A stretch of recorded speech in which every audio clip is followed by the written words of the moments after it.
उसरता तरी सृष्टीमध्ये नुरता साधने करुणी साध्य पावता तुझ्या स्वरूपी संपन्न होत असलेला पंचावतार अनुसरण विधी भेदकाळ विधी या कार्यक्रमाचे अध्यक्ष आदरणीय श्रद्धेय प्रातस्मरणीय बुलढाणा निवासी बाबाजी, आदरणीय श्रद्धेय प्रातस्मरणीय पारमंडल गुलाचार्य बाबाजी, आदरणीय श्रद्धेय प्रातस्मरणीय कवेश्वर गुलाचार्य अमरावती निवासी बाबाजी, आदरणीय श्रद्धेय प्रातस्मरणीय कवेश्वर आमनाय मठ निवासी बाबाजी, आदरणीय श्रद्धेय महंत पात्रिकर बाबाजी, आदरणीय श्रद्धेय किशोरीकर बाबाजी, आदरणीय श्रद्धेय शिर्डे बाबाजी, सर्व संत महंत तपस्विनी बालगोपालांना संन्यास दीक्षा या ठिकाणी संपन्न झाली आणि संन्यासाचं महत्व सांगत असताना राग द्वेष काम क्रोध मदमत्सर याचा त्याग याचे नावे संन्यास लिहितात. भट्टोबासांना रावसगावला स्वामीपासून वेळ झाला. रामदेव दादोस त्या ठिकाणी आलेले आहे. धर्मवार्ता चालू आहे आणि दादोसांना भट्टोबास थोडे गरम झालेले आहे. त्या ठिकाणी पर्णकुटिका बांधलेली आहे.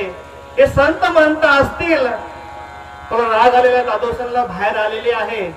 संपूर्ण चैतन्य सांगता आणि दादोस बाहेर आल्यानंतर त्यांची आबाईसा माता म्हणते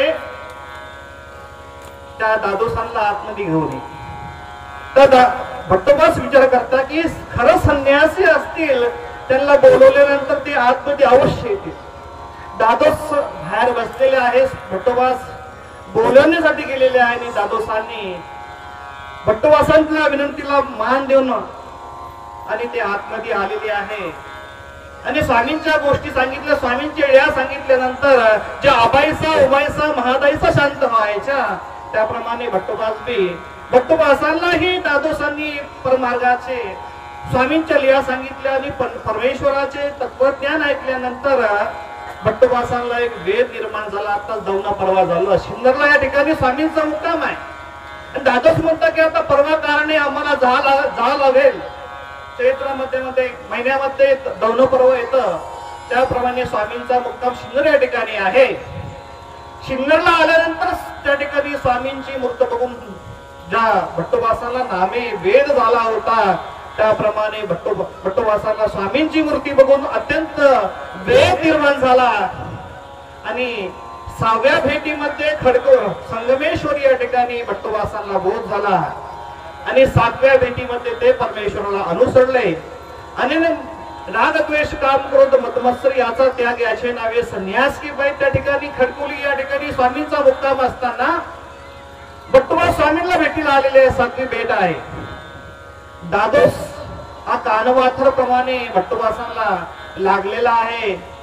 संन्यासाला प्रवृत्त स्वामींनी केलेला आहे. पण दादोस सांगता की घरी संबळ आणलेले आहे, सामान सुमान आणलेलं आहे आणि अशा असताना घरचा विचार करतात. ते भट्टोबास आबाईसाला सांगतात. आबाईसाला सांगून मी भट्टोबास ऐकत नाही, निघालेले आहे. पुन्हा स्वामींची आठवण झाली. पुन्हा रस्त्यातनं वापस आले आणि स्वामी म्हणतात बोलावल्यानंतर यावे, पाठवल्या तर जावे अशी आमची प्रवृत्ती आहे. त्या प्रवृत्तीनुसार तुम्ही वागत असाल तर तुम्ही त्या ठिकाणी संन्यास घ्या. भट्टोबास मागचा विचार करतात, घरचा विचार करतात, दादोसांचा विचार करतात, आबाईसांचा विचार करतात. हे जीव आहे आणि परमेश्वर साक्षात या ठिकाणी आलेला आहे. परमेश्वराने रात्री निरूपण केलेलं आहे. संगमेश्वरी दादोस तर जीव आणि हे परमेश्वर अवतार आहे. श्री प्रभू हे परमेश्वर अवतार आहे. भट्टोबासांना ठाम निश्चिती झाली आहे. त्या ठिकाणी सर्व भावे भट्टोबास त्या ठिकाणी अनुसरले. बंधूंना स्वामींची खावणी आहे.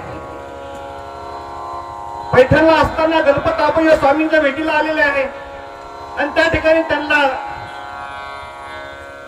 कुष्ठ झालेले आहे आणि त्या ठिकाणी त्यांना स्वामींनी विनंती केली स्वामींना की जीजी मला हे कुष्ठ झालेलं आहे ते धाडा. स्वामी म्हणतात नाही, येता अनुसरल्याशिवाय आम्ही ते धडू शकत नाही, ही तिची खावणी आहे.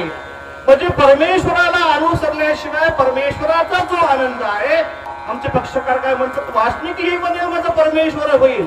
तर मराठीमध्ये असताना मी स्मरण करतो, सर्व करतो, मलाही परमेश्वर होईल असं शक्य नाही, त्याला अनुसरण घ्यावं लागेल. आमचे पक्षकार म्हणतात वासनिकही बनेल की माझा परमेश्वर होईल, पण त्याला अनुसरण घ्यावं लागेल.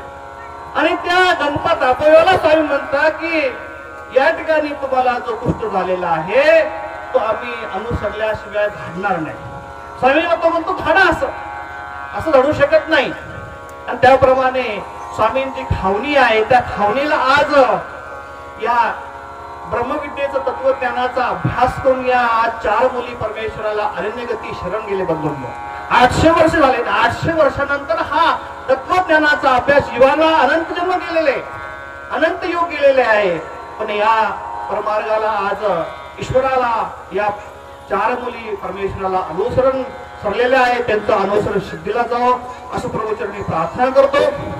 आणि जुने काठे बाबा यांचा तो सहवास होता. मोठे कैवल्यवासी गुरुवर्य माझे गुरुवर्य हमनेकर बाबाजी उर्फ आंबेकर बाबाजी, या 2 आचार्यांचा जुने काठे बाबांचा सहवास मी बघितलेला आहे. बाबा फिरायला जायचे, बाबा सांगायचे काठे बाबांना बोलून आणा, पांगरीकर बाबांना बोलून आणा. असे थोर अधिकारी या ठिकाणी बाबांनी बदनापूर शाखेचे म्हणा, जवळपासचे जे कारंजकर शाखा म्हणा, असे थोर आचार्यांना बाबांनी या ठिकाणी फिरायला जाताना बोलून घ्यायचं आणि सगळा विचार मांडायचा, काय करायचं काय नाही. आणि आज त्या गादीवर विराजमान असलेले काटे बाबा त्यांना शुभेच्छा देत होती. जो वसा आणि वारसा बाबांचा चालू आहे आणि त्यामध्ये हा संन्यास दीक्षेचा मोठा कार्यक्रम त्यांनी संपन्न केला.